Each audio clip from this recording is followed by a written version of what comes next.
This podcast is proud to be part of the TalkSport Fan Network. TalkSport. Powered by fans. It's a goal! What a goal! It's absolutely world class from Marcus Tunde!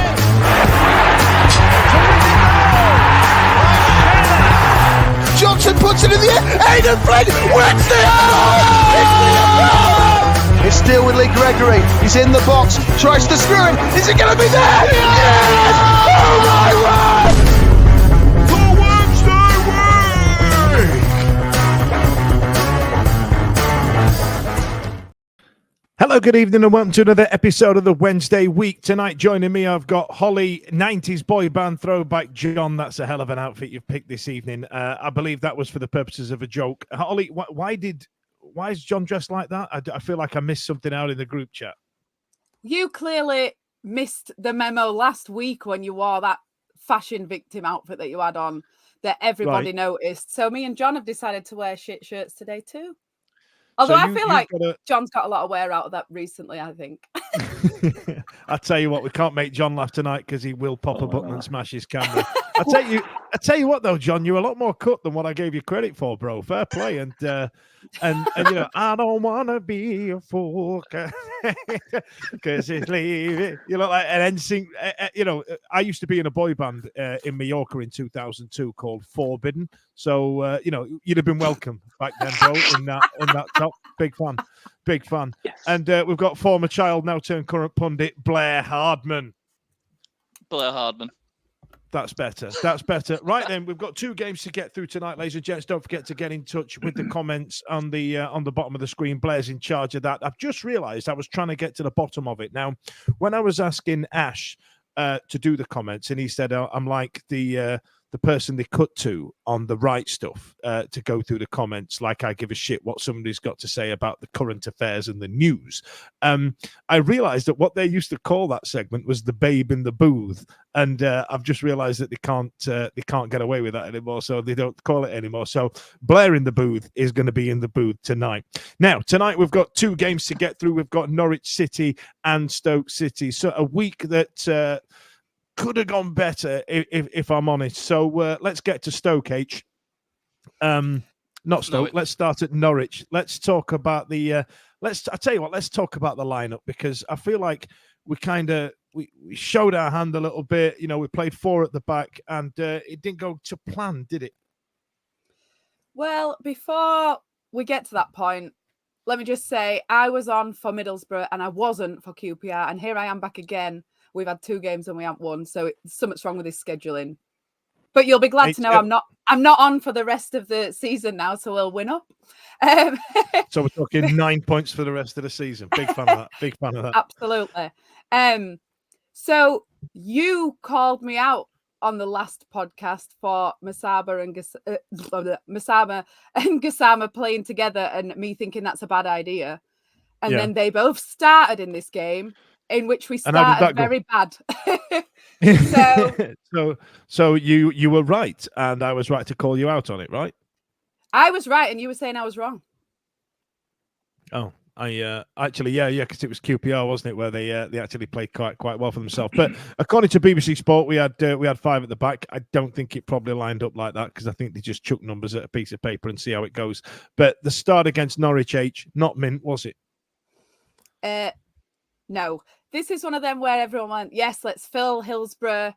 The crowd will be up for it, blah, blah, blah. And then, unfortunately, when you do that and then you start bad, it sort of it has a really, really, really negative effect. And obviously, both goals, which we'll come to, came from our own doing, which then really didn't help the crowd situation at all. We gave them the goals, and yeah, I tell you what, Johnston Timberlake, there's an element in the of you know, it's great having a big crowd, but like Hollie mentioned in the week, if it's not going our way, then it can go quite badly, right?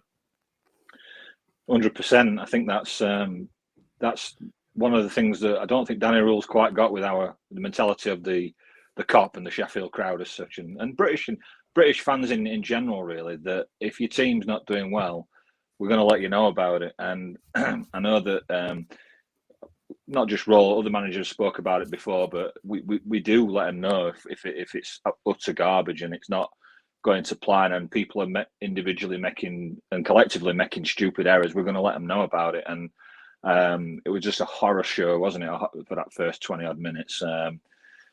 Just one of those situations where the style of football that Danny wants us to play really comes back and like punches you square in the gonads, doesn't it? Really, and it's just like couldn't have wished for a worse start, really, could we? Yeah, it was absolutely. Well, what was it? What was the term you used for my shirt last week, H? Doggy crapper baba. Baba, not Baba, Baba, like the name of the elephant from the cartoon. So yes, we've got a comment there from Robbo early doors, Blair. Rob's been on and said, "I've missed the start. Is John having a midlife crisis?" You've missed the start, so we've explained the shirt, and I'm none the wiser. I tell you what, John, I'm just impressed that you've still got the shirt. I remember it's a good 21 years since I've owned sleeveless shirts such as that. So, fair play to you keeping all the stuff skills. I bet you've got a load of 90s shirts that are pristinely looked after. And like Holly and I are displaying right now, we have to wait for a sale on in the club shop to get our macro gear. This is the Hillsborough uniform this week. Every single person has got this green stuff on. I've got the joggers really on as well, look. Well, this is actually that tight. When you asked me to speak, I thought I was going to sound like the guy from Pirates of the Caribbean, the little Indian pirate. So we will go to war because I'm proper being squeezed here, man. I can't speak. Honestly, you keep it, John. That's coming back in. Do you know what? I'm gonna smash one out. I'm gonna spend all summer now getting cut, so you can loan me that shirt, John. Now, Blair, what have we got in the comments? And then add your own, pal. What's happening with you guys talking about Norwich out there? Let's find out what the Mandems are saying. Yeah, well, Martin's come up from Bedfordshire for the worst first half he's seen in a long time. Got to agree with him, but then he has followed up with he thought Beadle recovered well through showed maturity and made some good saves. And the guy behind me and Holly, wow. Really does not like Jeremy Beadle. James Beadle.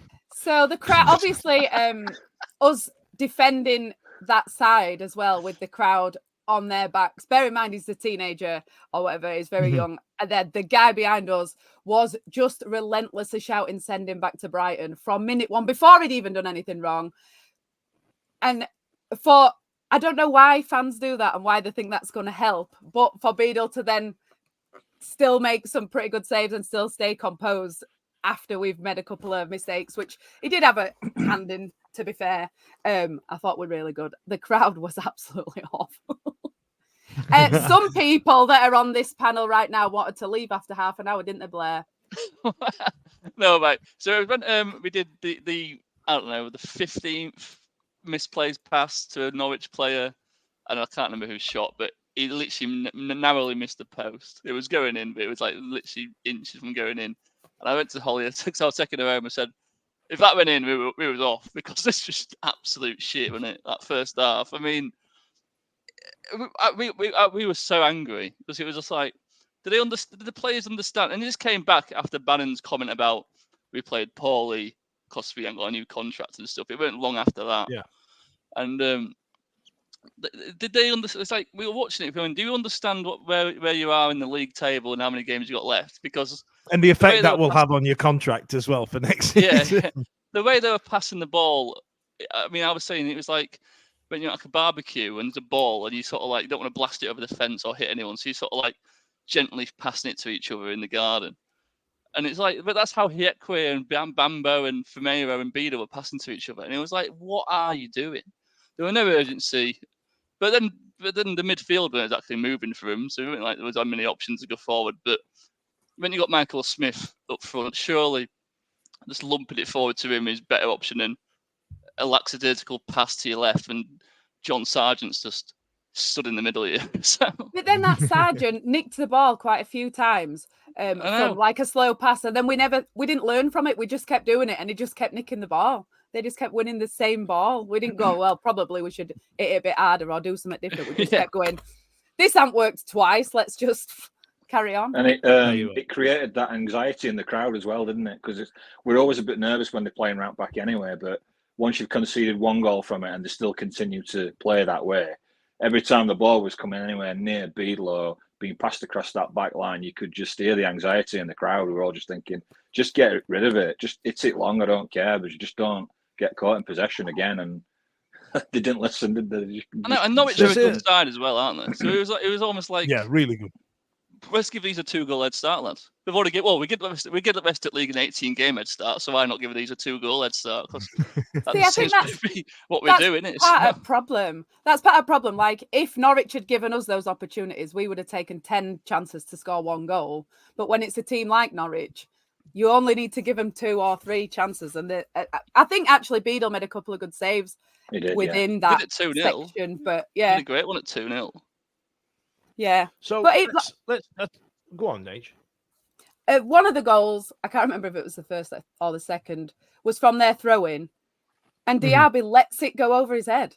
Like, he don't move back; he just goes and watches it go, and then Ihekwe comes towards it, and then he doesn't challenge for it at all. Yeah. It's really, really poor to say that those two people are absolute mammoths. To get caught by a throw-in like that, it's just embarrassing. I tell you what it reminded me of, that goal. Like, if any of you guys listening out there, or any of you guys who have played Sunday League football, right, and defending a free kick in a corner is crap. It's crap. And then what happens is you get called. Being a big guy like myself, right? Like, Fudge, get him, get this geezer, and you're always marking a geezer that it's built like Bambo Diaby, right? You're always marking him. You're like, fuck's sake, I'm going to get my head kicked in here, and then you look around and you're having a tussle here, and then your other big pal at the centre back's having a tussle there. And there's always another big stag who just can't be arsed with it, who just stands on the edge of the 6-yard box and goes, I'll go spare. I'll go spare. And you're like, fucking spare? Get here. Get on that back stick and slap one in.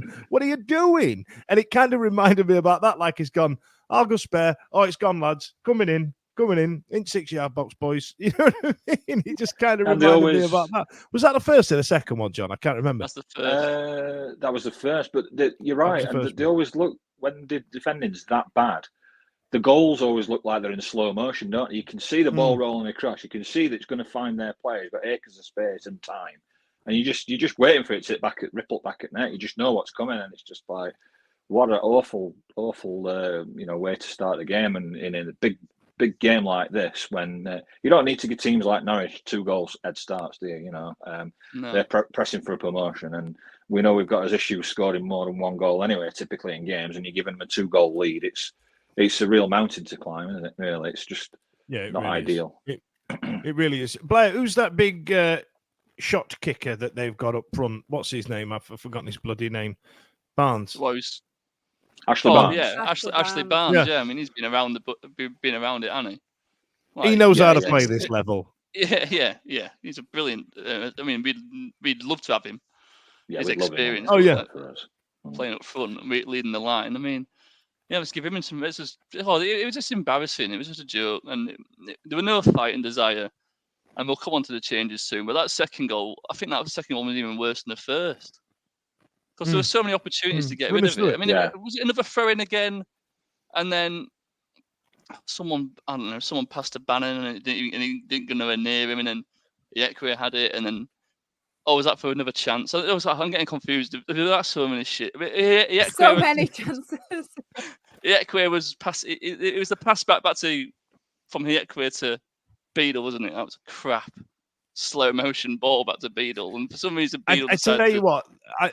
Ihekwe's got a bit in the bank for me, because I think the last few months he's been outstanding, but on that one he did drop his backside. I think all our defenders are good at heading the well. I say this, but from a corner we're terrible crosses. But we seem to have good, like, traditional defenders who are good at heading it and are good at booting it up the front. But when it comes to actually passing out the back, they're terrible. But that gets contradicted big time because we can't defend a corner anyway. So. It was a bit like that goal that we conceded against Barnsley at their place last season, where we passed it out front back and then we passed it into the middle, but to someone who was already marked. Like Flint or passed it to Volts or tried to, and then Barnsley scored. And we did that same thing, even though it didn't work last season. We did that same thing loads of times that first 10 minutes. It was not. We did. Yeah, we did. Expected. Blair, can you put this comment up for from Paul there? Because I feel like that's a good talking point. So what Paul's gone in with is a definition of lunacy, doing exactly the same thing a number of times but expecting a different outcome, which is correct. Now, John, I'm going to come to you on this one because playing it out from the back, right? We did it at QPR, and it worked, right? There's been a couple of times where it's worked. But there's also been a number of times where it hasn't, namely Norwich first half, Leicester City first half. But also QPR played it out from the back and it didn't work for them on that Saturday. We beat them. So where do you stand on it? Is it, because, your modern football fans will be all very much down the line of, you've got to keep hold of the ball, keep possession and recycling and all the nonsense that comes with it. Whereas you and I are of a certain age where it is just, hoof it to the shit kicker. I mean, have you modernized your football, knowledge or your football perceptions based on how you've modelled your shirt this evening, or have you, I mean, for me, I put it all down to one man, Pep Guardiola. As soon as Pep Guardiola came to this country as a manager, and they're all raving how good he is and what he'd done at Barcelona with the Messi and the false nine and everything like that, and the way that they play, everyone wants to emulate the best of the best, and it filters down the leagues. And I think, that's great when you've got Lionel Messi or Kevin De Bruyne. I know. I mean, we don't get any of them. No, and German football is very much the same. It's a very much possession based, like to play out from the back. But then it gets to a point, doesn't it, where you're scrapping for your lives, and it's like you've been caught out once or twice. They've had your shorts down a couple of times this season. Let's not go there again. We've got running out of games here, so let's just play it safe and hoofing it upfield to somebody like Michael Smith. I know Lee Gregory doesn't get any games anymore. He'd have been perfect for it. It gives you a 50% chance of still winning that aerial battle and retaining possession. Whereas when they're pressing us like we are and crowds getting edgy and that, like one slip up, inevitably you're going to get a chance on goal or even a score. So I think it's the part of me is like I like Danny for sticking to his principles, as he calls them. But other part of me is like, come on now, we really need to dig in here and not give any silly goals away and playing off the back foot and chasing the game after 20 minutes. It's just not the position we need to be in. So I think long-term vision is you would keep doing it, but I think you've got to pick your battles, haven't you? And when you're this close to the end of the season, every point, every goal is going to count in it. So I would abandon it at this stage. There's a theory about like you've got to play this brand of football to get help, so the big clubs in the Premier League will send their players to you. So if you're playing long ball football, they're not going to send their players who are there coaching for their system to play the ball on the floor. I think my problem with it isn't that. Like, I get why they do it, and they're doing it to draw people in, so there's more space elsewhere and blah, blah, blah. And it does work sometimes, although the teams that Fudge said it didn't work against, lo and behold, are all the best teams, and the teams it has worked against are all shit teams. Weird, so that, isn't it? What a surprise. But when we keep doing it and we keep getting caught out, I sort of don't really blame Beadle for it, because he's really young, so he's out of all of his footballing knowledge, most of it is coached and less of it is experience. So his overriding factor is going to be, he's going to go with what he's been told to do. In 5-10 years' time, he'll probably know, just boot it upfield and get rid of it. And that some of the goals we've conceded this season won't have happened, like that one at Leicester, he'd have just oofed it. But that's where people like Bannon or Ehekwe, who are experienced, need to not play a farty pass back to him when they know he's not going to oof it. They just need to take control of it. They've got the experience that he hasn't got. So if he's, why are they not imparting that on the game? They know what's going to happen there, and then they should be taking control of it. Why we're letting a teenage lad do that and then be the last line of defense against good teams that we've just stitched him up with the short ball. You know what I mean? Exactly. And bear in mind, this lad has been brought up at Brighton, who's been playing Premier League tick-a-tacker, keep the ball football, right? You know what I mean? And he's stood there passing out to the fullback, thinking it's all right. He can deal with that. And then the fullback's gone, wait, what?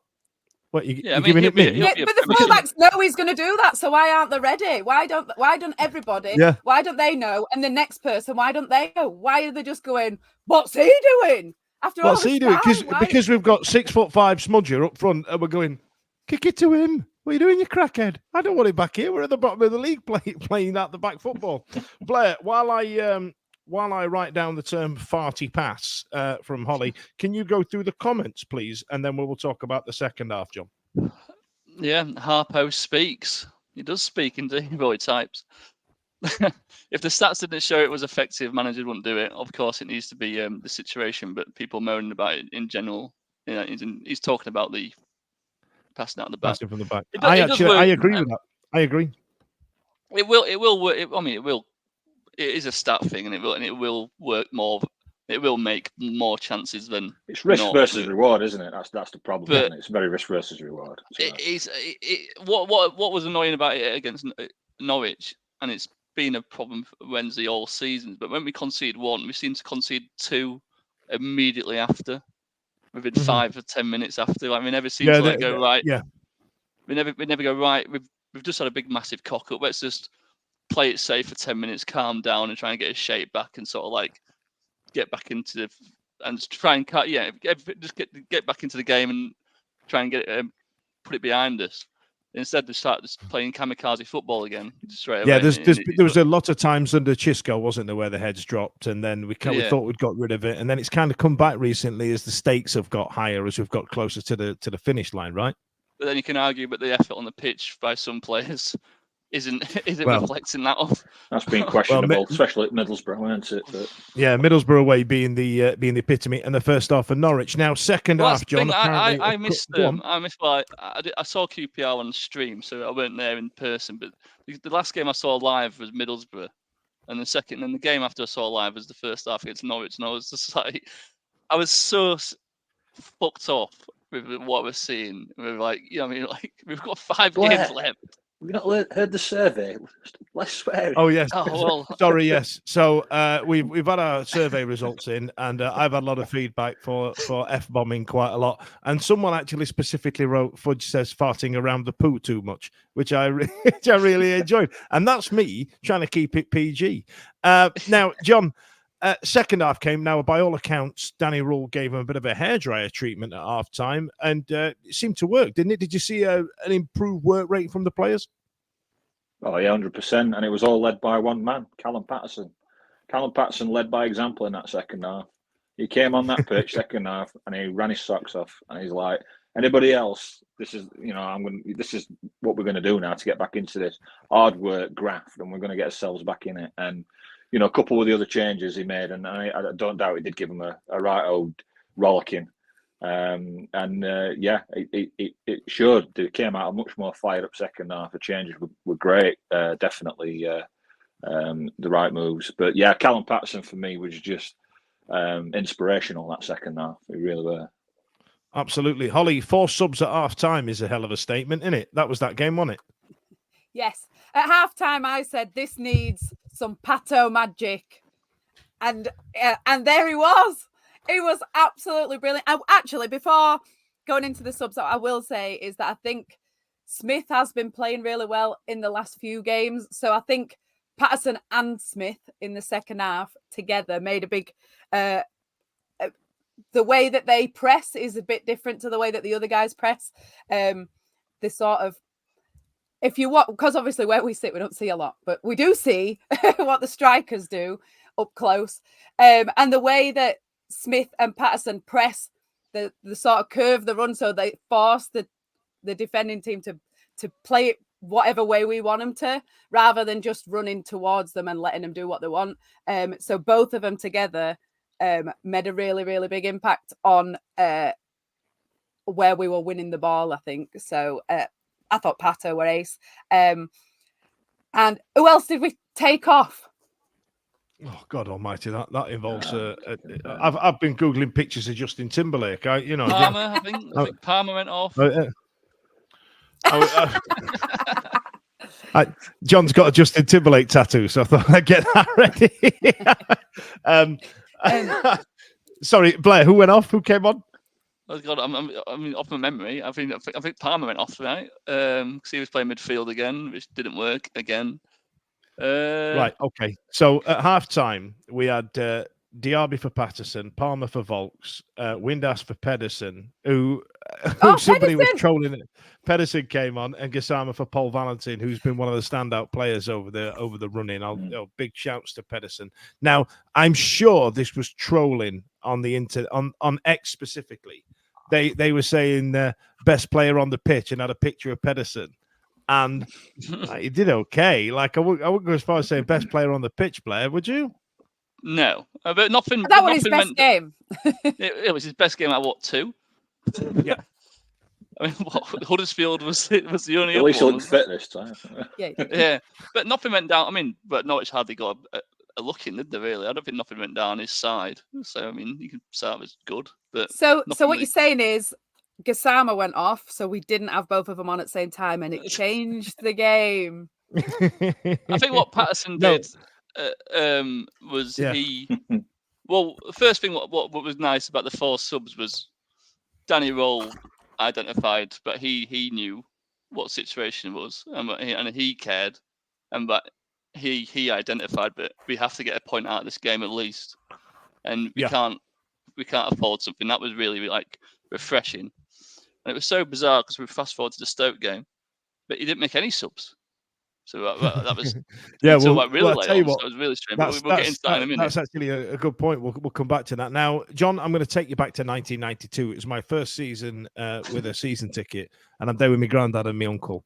And we're about halfway through the season. We're playing something like Everton, and I turned around to my granddad and went, "Why does the crowd get really excited when we get a corner? Like we never score from them." Fast forward 32 years. And all of a sudden, it's all come to fruition, John. It's all happened. Come on, here we go, lads. We're now corner masters, right? Yeah, and it's down to one simple change. Took Bannon off corners and put Volks on him because he delivers a better ball into the box than Bannon. And when he put Volks honestly, on hang on, John. Just on the back of that point, right? I don't want this to be a slight on Barry Bannon because I think he's more useful in that. Holly, what was it your dad used to call that position on the edge of the D the for Glenn a corner? Whelan zone. The Glenn Whelan zone. If Bannon's in the Glenn Whelan zone on the edge of the D, he can rifle one in, right? We know he's got it in his arsenal, right? I'd rather him there than taking corners, if I'm honest. All he needs is a 50p off a smudge, and it's falling to him. But yeah, now Volks's corners are hitting the back beans on toast. Like, you know, we done it, right? Absolutely. That was Ehekwa's first goal for us. Was it? Can you believe that? That's how crap they are at corners. Somebody like that who heads the ball all day long, and that's his first goal. That's insane. Yeah, and it's like when you think back to, when we used to have Rob Jones and Big Miguel there and Reader Johnson, they were always a threat when it comes to corners, weren't they, in opposition box? So we've missed that for a while, but sometimes it's the players and sometimes it's the delivery. And I agree with you all that I've always said Bannon should be on edge at box because he's got a good shot and technique on him. He should be there for anything. We don't seem to ever put anybody on edge at box, which is why when our attacks break down, it allows the opposition to break on us pretty easily sometimes. But yeah, Volks' delivery were absolutely sweet as a nut, weren't it? And it's almost like, how did they fall for it twice? I get it. The first goal, it's like, back Steve, you let him in. And the second one was virtually a carbon copy cross. And, I do believe that the Norwich fans were saying they were poor on defending crosses, and they weren't wrong, were they? No, they weren't. And I tell you what, fair play to Warney, at the ex-Rotherham manager, current Derby County manager. He can train the lads how to do a corner. Now, Blair, we've had some feedback on John's shirt. What have we had? I'm going to assume it's that. No, that was me. Which way's the beach?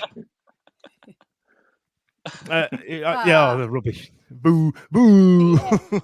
Listen, that's half an hour. So Norwich finished up 2-2. It's 2-2. Wait. There was positives. Go on. Please, can quiz, we direct... The quiz. Oh, no, not that. The halftime quiz was the worst, most Sheffield Wednesday thing ever. God. We got loads of legends out, not ex-legends, the true legends. Glenn Whelan being one of them. Then we started asking them questions where the questions were really confusing and they could see the answers on the scoreboard to the questions about their own lives. And then we only asked 2 of them questions, and then it was time for the players came out. Oh, it was amazing. We had to just get rid of them and be like, I know we brought you up. It was literally like the world's worst version of Trivial Pursuit. It's like, what are they doing here? It was a quiz version of the cake ball, which was really, really sticking. Yeah.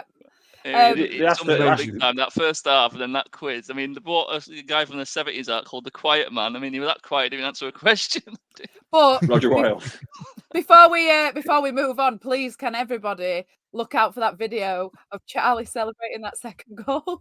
Because that is the best thing ever. Yeah, if you do get the opportunity to look online at our X, have a look through our media. Just try and do her own best Scrappy Doo impression. And what was a good 4 minutes after the goal had been scored, she the overwhelming urge to just still be part of it is actually one of my favourite things. We had a special moment with Michael Smith right in front of us. Tell us about that. You got to lick him on the neck. That means you own him, right? Me and Charlie.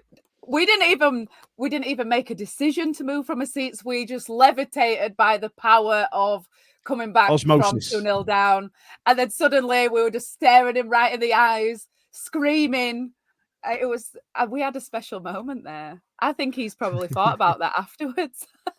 Yeah, probably has. Now, let's get on to Stoke. Blair, what are the comments saying before we move on? Is there any more Norwich banter from the people out in the ethosphere? We're going to move on to Stoke. Get your thoughts in the comments, folks. I wouldn't say it's Norwich banter, but we got Pedersen plays like he's wearing a pair of Timberlands.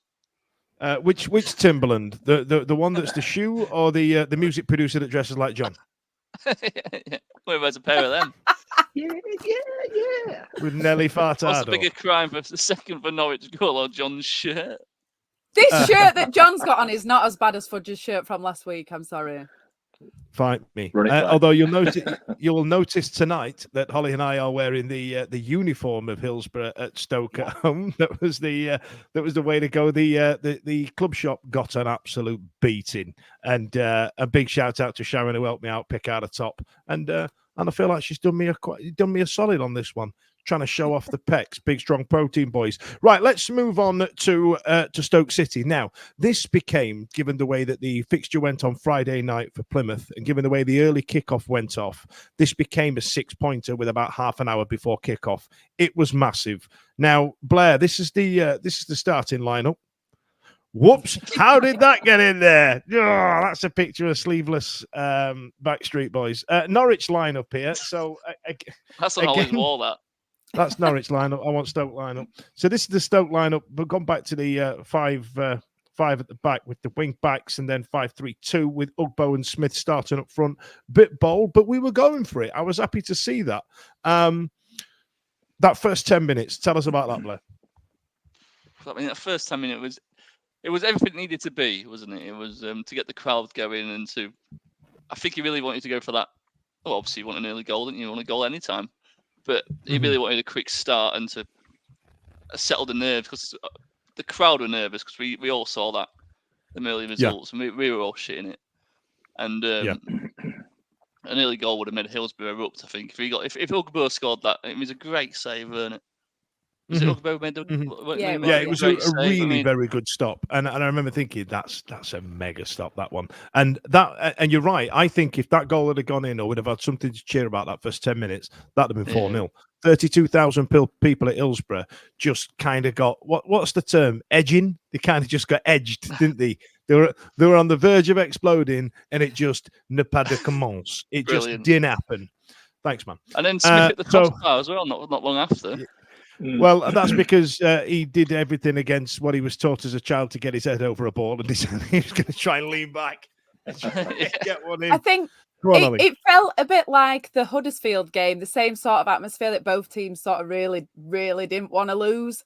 And at one point, I did think, like I said earlier, I think Smith's been playing really well, and it felt a bit like Smith was trying to end his own contract. Like, if we stay up, I don't think he'll stay. So when he was playing really well, I thought he really don't want to stay. He wants us to stay up so he goes somewhere else. But how many corners did we have even in the first 5 minutes? I felt I'd lived a life in that first 5 minutes. I was so tense. I know it's got to the point where all season I've not got excited for a corner. I mean, every time I won a corner, I thought, I'm not bothered. I'm not getting up. I'm not clapping again for a corner. And then because of the Norwich game, every time we got a corner, I'm getting giddy again. I was like, oh my God, we're going to score every corner. It's all happening. It's all happening. John, when we went in at half time, did you feel like we were going to turn it round? Sorry, that's a picture of 5. Well, I didn't like getting in there. Can we just speak about, before John mentions at half time, can we just speak about Michael Smith's disallowed goal? Because I've watched that back. Oh, that was first half, wasn't it? The one where Go on, John. give it for impeding the keeper. You sound like you got a differing opinion to the interwebs. I didn't think it should have been disallowed. I think it's one of them where it's just classic modern football where the keeper gets overprotected by the refs, and it's like, oh no, you can't touch him. He's trying to catch the ball. Well, if he's trying to come through 2 or 3 players to catch the ball, and he can't do it because they're more physical than he is, it's not a foul. I know it might sound biased, and there might be a lot of disagreement, but I've watched it literally 5 minutes ago. 5 minutes before we started the pod, and I didn't think it was a foul. Well, yeah, because I watched it back, and then I watched the Norwich goals back, and I thought, well, surely you should have disallowed both Norwich goals, or for our goals against Norwich, because they're virtually the same. Corner to back stick and header. Well, where we sit, you can't see anything at all, especially because both teams had like white stripes on the shirts. We couldn't see anything. Horrible. We couldn't see. It were horrible. We couldn't see what were happening, and it's sort of like they were a bit of a melee. And some other people started celebrating, and then one of our defenders puts his arms up like that, and everybody sort of then, whoever it was, they tricked us. We thought we had it, but yeah. And then were you not shocked? Go on, sorry, man.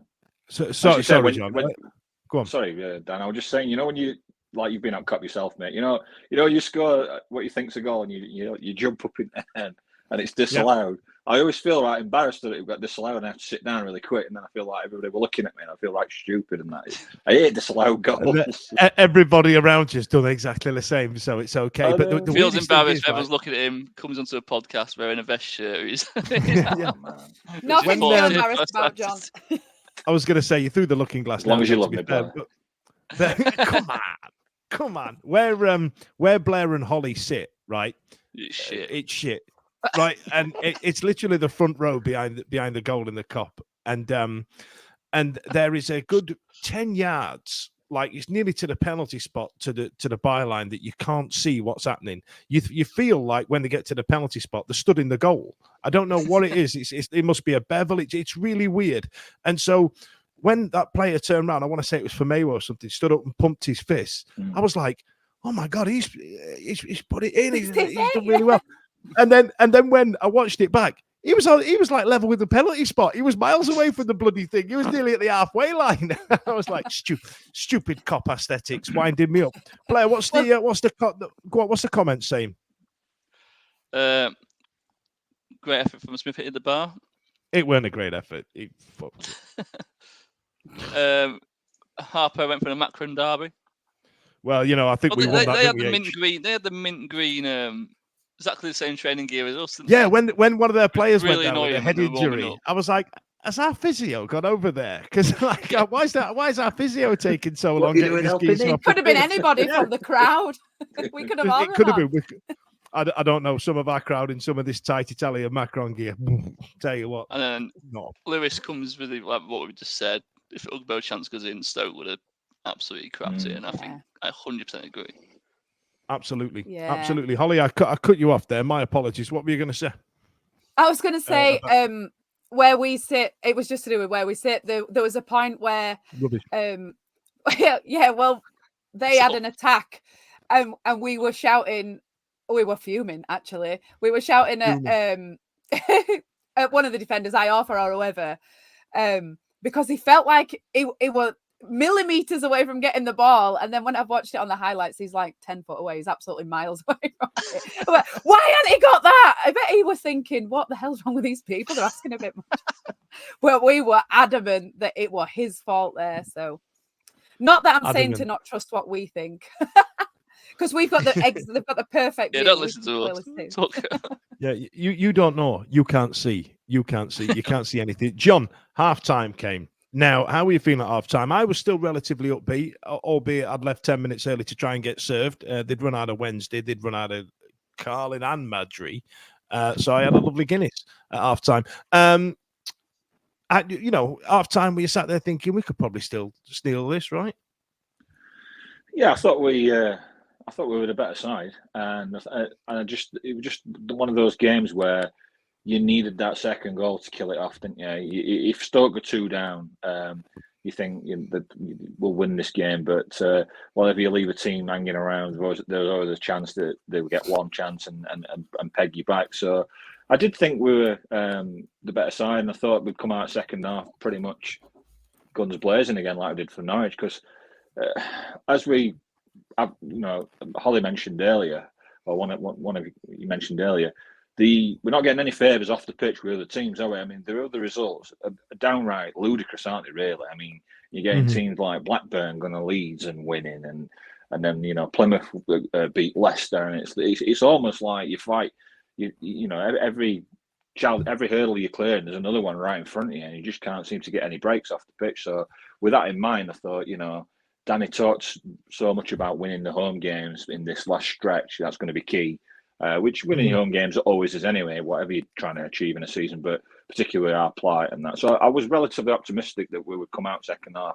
and just edge it, but I was always a little bit wary that they might just get one chance. But the atmosphere was still really flat. It needed a goal to absolutely electrify that crowd. And as soon as it did, I mean, Liam Palmer, I thought scored a very good goal. And then he went absolutely insane right in front of, where you were sitting and all the rest of it. He didn't want that celebration to stop, did he? Do you know, see, our view is really, really bad.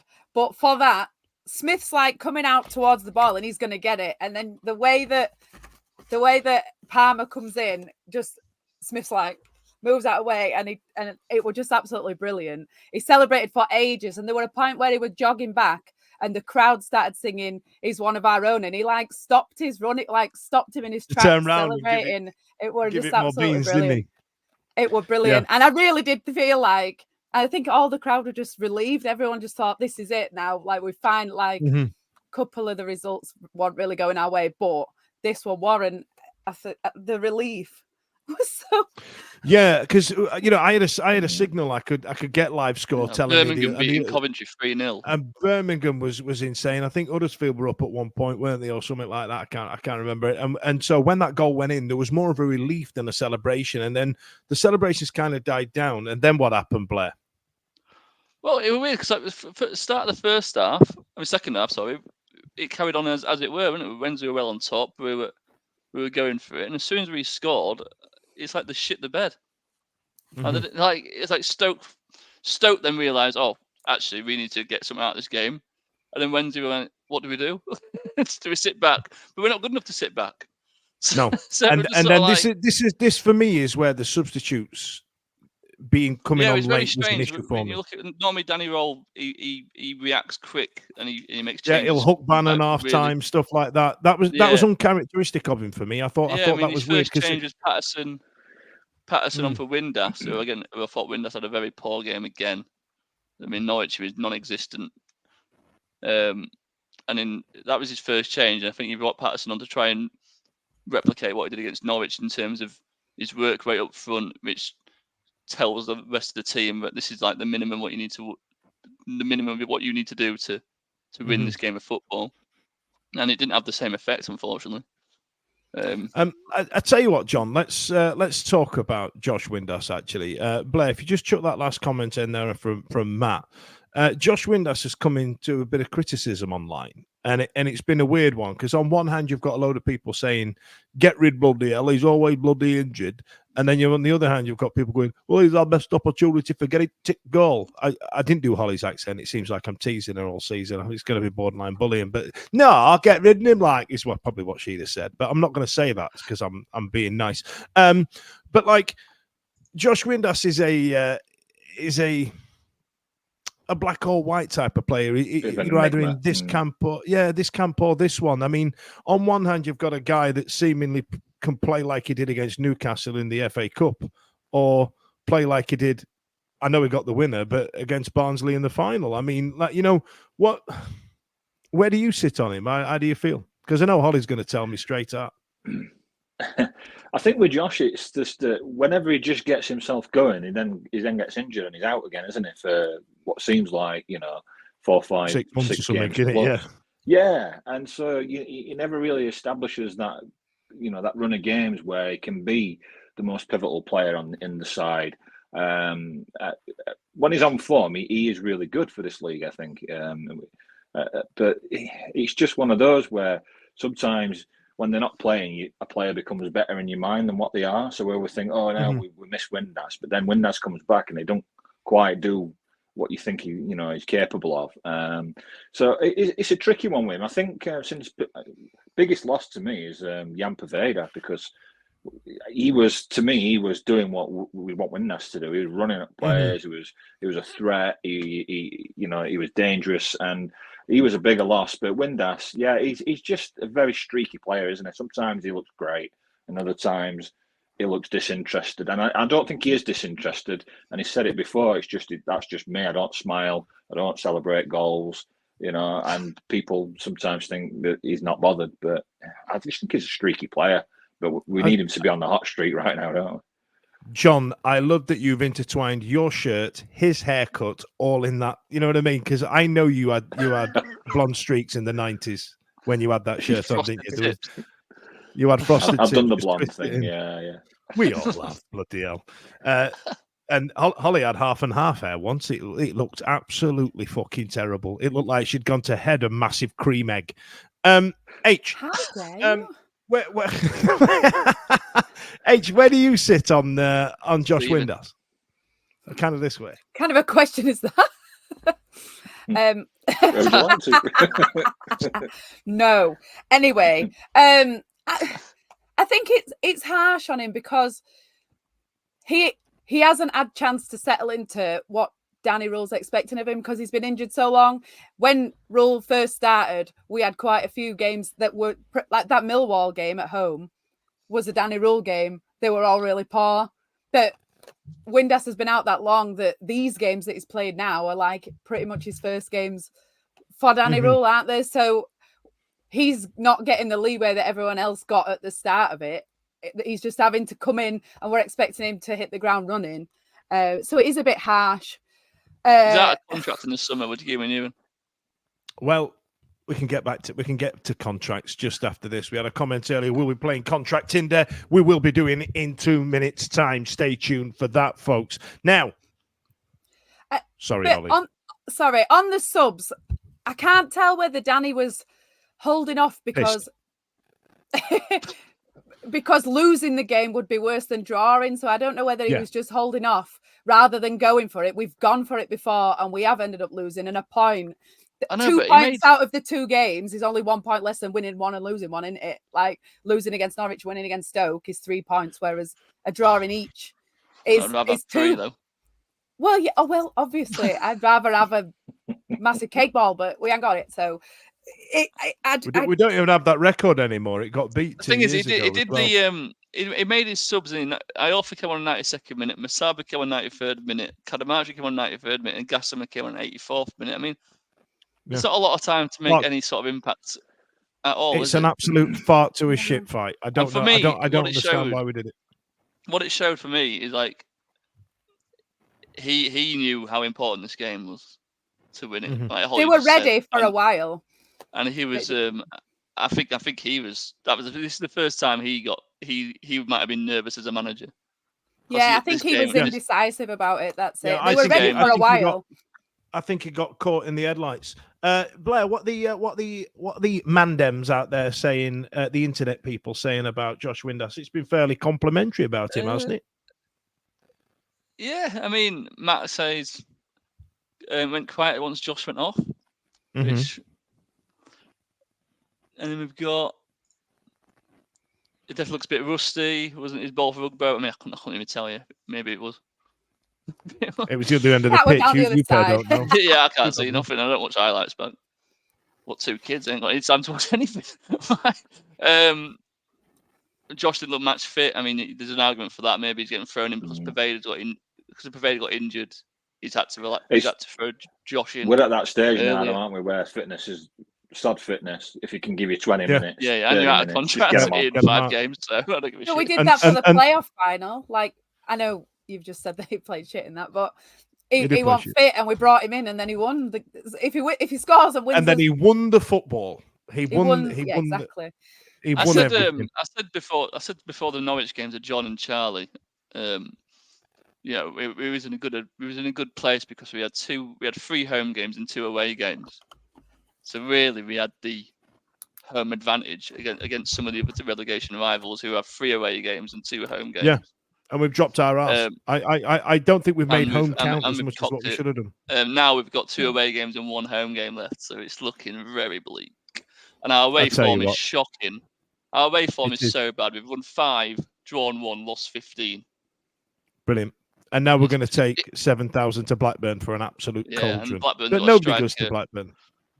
No, Blackburn's got a striker who's got 23 goals this season, and it doesn't matter how crap your team is, but if someone can put the ball in the back of net, he's going to get a chance. This is exactly where we are, isn't it? We don't score enough. We're only we're as bad as Rotherham in the league for goals scored, aren't we? If not worse. I can't go down that route. Let's go down a different one. So it's that time of the year, ladies and gents. It's time for Contract Tinder.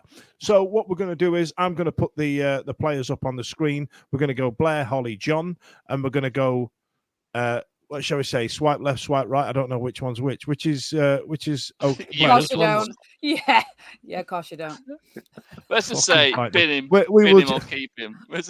Yeah, bin him or keep him. All right then. So Blair, first one here. Contract Tinder coming up. If you want to get involved, obviously your comments come through a few seconds after I've probably moved on. So put the player's name and then bin him or keep him. So here we go with Contract Tinder. First one is going to be a contentious one. Blair, Bannon.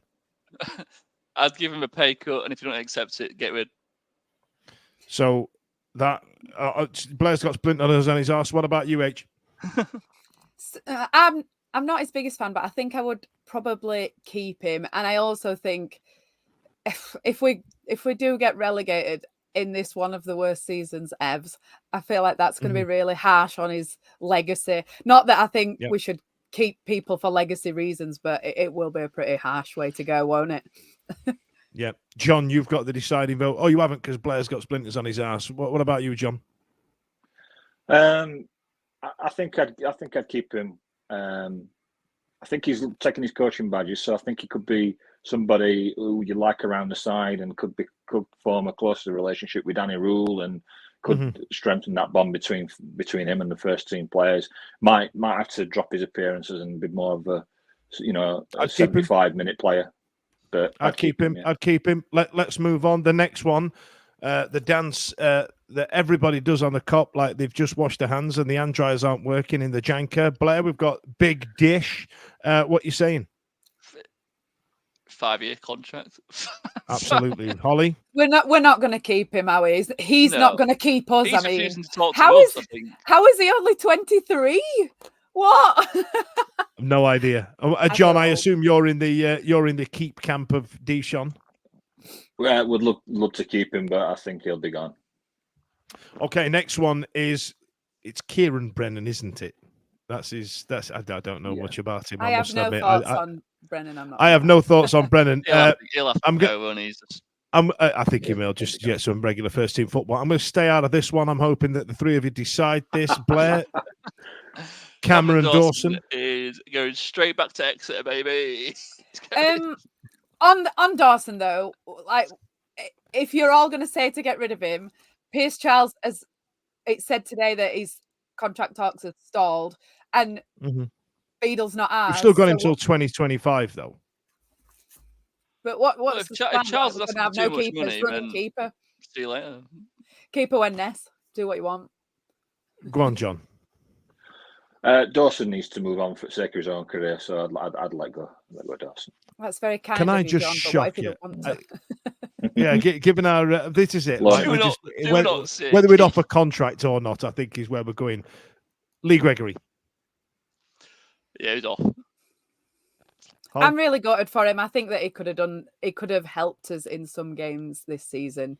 But as someone in a similar age, I feel like I'm on my way up. So who knows? I'll probably get rid of him. John? Yeah, Gregors is gone. He's not going to hang around sitting up. We don't even get on the bench, does he? So yeah, 35 is some age. I bet the recovery's taking some while. Big Bad Dom. Those of you a certain age will remember a Domestos advert with that song on it. Big Bad Dom. What we saying, Blair? There's something about Dom. No matter how many bad games he has, I still think that he's got he's good. He's got something in there, so I'd probably keep him. I think it depends what league we're in. In League One, last season I thought he were absolutely dreadful, but this season he's better. And the season before, a couple of seasons ago when we were in Championship, I thought he were good. So I don't know what that is about, but the worse that we are, the worse that he is. If we stay in this league, I'd probably keep him. Hey, somebody's saying that they'd get rid of me for next season. That is harsh. So yeah, it depends what league we're in for Iorfa. Go on, John. Yeah, I'd keep Iorfa. I think Iorfa very quickly is a bit like when we had Tom Lees, and when they were really good, you probably needed to sell them and make some money, but now they've hung around and they've started to plateau further downwards. That's been an issue under the entire Chancery tenure for me, the fact that we keep players on just a couple of years too long. Right, we're at the halfway point now. A guy who I forgot we signed and was here full time was Reece James.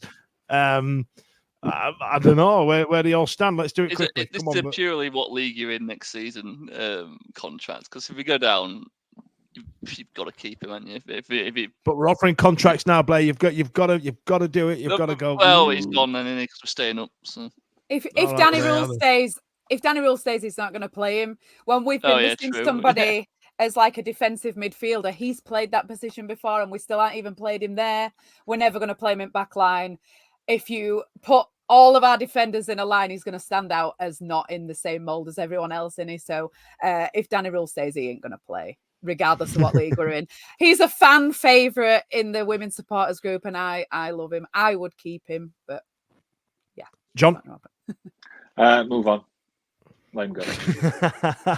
Or move on from Reece James, or we'll just move him on. No contract offer for Reece. This one's going to be interesting because there was a lot of talk about his performance against Stoke City. I didn't notice that he was phoning it in, if I'm honest. I just felt like, he made one good challenge. I thought he played all right. I don't know why everybody's at him and at his missus online. Don't be weird. Big Bad Marv. See you later. I love Marv. I love Marv. And in the first half against QPR, we got quite a lot of joy down the side that Johnson would have been on, and he wasn't there. And we didn't put a single cross in from that side for there were quite a big period where we kept getting down that side and we just couldn't put a cross in. And nobody does it like Marv, so I'd keep him. John, I'd let Marvin go. He's 33 now, and I think we need to be recycling the squad with younger players. We're going to get rid of everybody. There's nobody left in this squad. I'd get rid of them all anyway. So. Right, let's wrap this up a bit quicker. Let's just go a bit quicker. But I want to hear you working out on this one. Liam Palmer. This one's a difficult one. I'd personally keep him because he's utility, and he's been a lot better the last couple of years. What about you, Blair? No, I'd go. I'd keep him for the same reason as I said for Bannon. The reason why, and I think the reason why most people want to get rid of Bannon is because we've had these around for so long now and we've achieved nothing. We got promoted though, Blair, at Wembley. I saw it. Yeah, but League One achievements aren't what you were we should be aiming for. In the Championship, it's been failure, and it's not going to get any better. Like, there's no point keeping him because the result ain't going to be any different next season. So I'd get rid of him. Okay. So, Holly, you're keeping purely for the utility and what you were saying about Bannon. What about you, John? I agree with what you just said, Dan. I think he is offers good squad depth, so I would offer him contract. Absolutely. Right then, this is dragging on. I don't even know if I'm entertained by it anymore. Remaining, we've got Volks, Wilkes, Windass, Backinson, and Byers. So, out of Volks, Wilkes, Windass, Backinson, Byers, Blair, how many of them are you keeping? I'll keep Volks. I haven't seen many people from Blackpool praising Byers. So I have. I think he got man at match, didn't he, this weekend? Yeah, he did. Got man at match last week. Well, I didn't see that. So we all commented it on Twitter. We all did a salute emoji and everything. I don't know why we're there. What about Windass back into the Byers? Nah, get rid. I'd keep Volks. None Keep of the others. Wilkes there. What Don't a player. you dare. What Wilkes is one of the worst players and he's only 25 years old. Why does he run like an old man? But he did that dance that one time. Mr. Wilkes, he runs like Mr. Wilkes, and you've got Seth Armstrong on the other wing. Wow. Jesus. I did like Atkinson's little tash, but I won't keep him for that. Yeah, look, definitely keep Volks. Wilkes can go. I think Windass will be off. So Atkinson, no. And I personally would love George Byers back, but only if we've gone down to League One, which I don't want to happen. So no.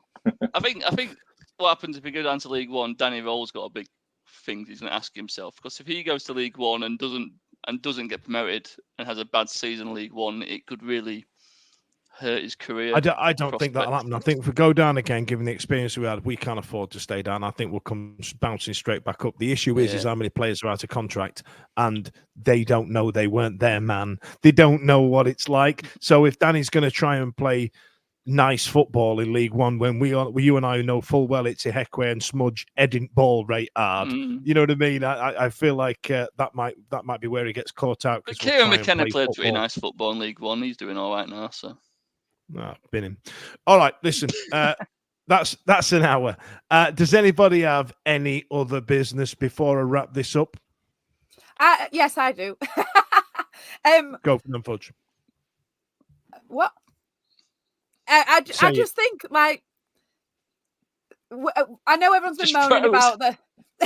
I know everyone's been moaning about the prices and stuff, but this has been a proper roller coaster. I know it's horrible at the moment, but. And at the end of that last game, I honestly could have done that Nicky Graham, I can't stand it anymore, thing. I honestly could have done that because, we're charging Alton Towers prices because it is a roller coaster of a season. We do this for fun. We absolutely do it for fun. And the EFL, all of it is just absolutely brilliant. Like the drama of it all. With 10 games to go and every single team is still involved with something to play for, it's just absolutely brilliant. And I know, when we win, everybody wins. When we lose, everybody loses. I just think it's been sad. And I do think we're going to fall short eventually. I really do think we're going to fall short. But to still be involved is just absolutely brilliant. I have enjoyed it. That's it. That's all I wanted to say. I've been enjoying it. I tell you what, any business, Hollie's enjoyed it. I'm not ready for the end of the season. I know. I needed to extend by at least another 4 games, but what a phrase that was. We're charging Alton Towers prices because it's been such a roller coaster. Ladies and gents, I'll leave you with that. Thank you tonight for your comments, boys and girls. Thank you to John, Hollie, and Blair for this evening. Well, Christ. We might know what's happening with our season by the time we next time see you next week. Join us next week, Monday, 8 o'clock. See you then. See you later. Actually has a shot, but it goes the other way. Leaves the go. Hello, good evening, and welcome to another episode of the Wednesday Week. I'm a little bit older than you. And I'm not touching this topic. I'm not touching it. Yeah. Mediocre, mid-table, rabble, aren't So I just want to be able to talk as much If you play a night game, he has to turn the floodlights on. No one would have believed that he would keep his job for as long as he had. But